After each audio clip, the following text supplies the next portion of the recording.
Ikinadismaya ni Senadora Amy Marcos ang hindi paglagda ni Senate President Cheese Escudero sa inisyo ng kanyang komite na contempt order laban kay Ambassador Marcos Lacanilao.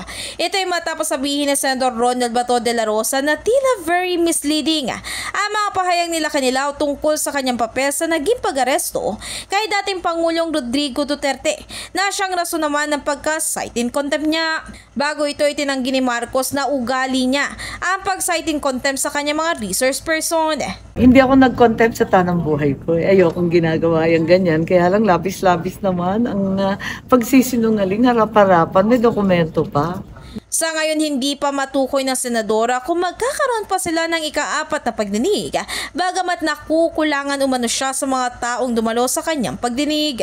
Ang hirap magsabi kasi linimitahan nila sa 10 katao lang, wala rito yung kaap, nakita nila wala yung DOTC, hindi namin maitanong tungkol sa eroplano, wala si Secretary John Vic na siya naman ang nagsabi na chinarter daw yung plane, hindi namin maintindihan, binayaran daw ng Office of the President. Marami kaming tanong kaya lang wala naman sasagot, kami mag-isa.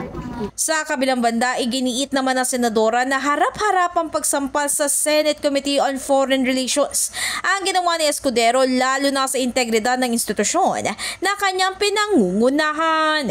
In the heart of changing lives, ako si Brigada Ann Cortas ng 105.1 Brigada News FM Manila, The Music News Authority.